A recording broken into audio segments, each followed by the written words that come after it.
विक्रम बेताल की रहस्यमयी कहानियां। चंदनपुर गांव में एक वृद्ध स्त्री रहती थी। उसका एक बेटा था जिसका नाम दगड़ू था।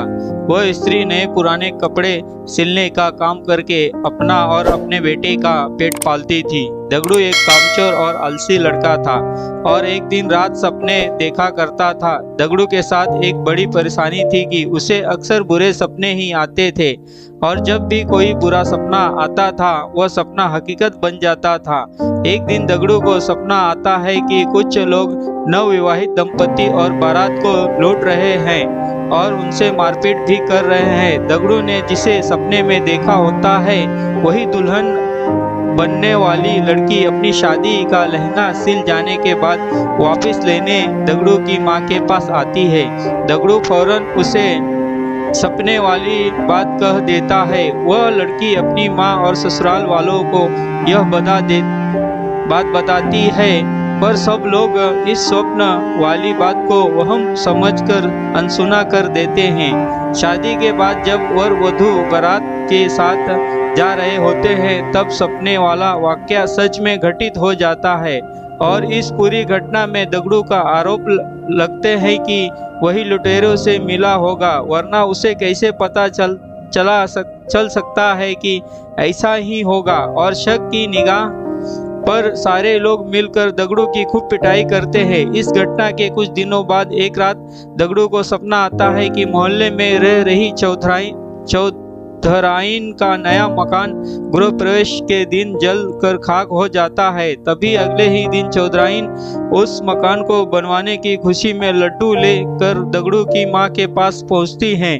और गृह प्रवेश समारोह के दिन जलसे में आने का न्योता देती है। वही पर सपने की बात दगड़ू फौरन अपनी मां से और चौधराइन से कह देता है। चौधराइन गुस्से से लाल पीली हो जाती है और उल्टा दगड़ू की मां को ही कहने लगती है कि तुम्हारा बेटा ही काली जुबान वाला है और उसके बोलने से ही सबके साथ अनर्थ हो जाता है। चौधराइन गुस्से में जली कटी सुनाकर मां बेटे को भला बुरा कहकर वहां से चली जाती है। गृह प्रवेश समारोह के दौरान कोई घटना ना हो इसके लिए पक्के इंतजाम किए जाते हैं, पर फिर भी किसी न किसी तरह आग की चिंगारी चौधराइन के भव्य मकान के पर्दों में लग जाती है और देखते देखते रौद्र रूप धारण करके पूरा मकान जलाकर खाक कर देती है। चूंकि दगड़ू इस बारे में पहले ही बोल चुका था इसलिए सब उसे काली जुबान का बोल उस पर टूट पड़ते हैं और उसे मारकर गांव से निकाल देते हैं। दगड़ू समझ नहीं पाता है कि लोगों को सच सुनकर उसी पर क्रोध क्यों आता है और दगड़ू एक दूसरे राज्य चला जाता है जहां उसे रात की पहर में महल की चौकीदारी करने का काम मिल जाता है। वहां के राजा को अगले दिन सोनपुर किसी गांव काम से जाना होता है, इसलिए वह रानी को कहते हैं कि उसे सुबह जल्दी उठा दे। दगड़ू रात में महल के दरवाजे पर चौकीदारी कर रहा होता है। तभी अंधेरा होने पर उसे नींद आ जाती है और फिर उससे सपना आता है कि सोनपुर में भूकंप आया है और वहां मौजूद सभी व्यक्ति मर गए हैं। दगड़ू चौंक कर जाग जाता है और अपनी चौकीदारी करने लगता है। दगड़ू सुबह राजा के सोनपुर जाने की बात सुनता है, तभी उनका रथ रुकवाकर अपने स्वप्न वाली बात राजा को बता देता है। राजा सोनपुर जाने का कार्यक्रम रद्द कर देते हैं और अगले ही दिन समाचार आता है कि सोनपुर में अचानक भूकंप आया है और वहां एक भी व्यक्ति जीवित नहीं बचा है।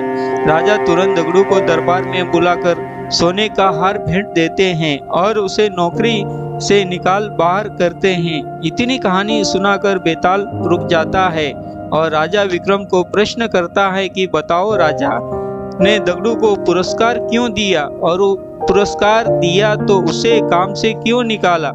राजा विक्रम उत्तर देते हैं कि दगड़ू ने अमंगल स्वप्न देखकर उसका वृत्तांत बताकर राजा की जान बचाई, इसलिए उसने दगड़ू को पुरस्कार में स्वर्ण हार दिया और दगड़ू काम के वक्त सो गया इसलिए राजा ने उसे काम से निकाल दिया। बेताल अपनी शर्त के मुताबिक राजा विक्रम के उत्तर देने के कारण हाथ छुड़ाकर वापस पेड़ की ओर उड़ गया।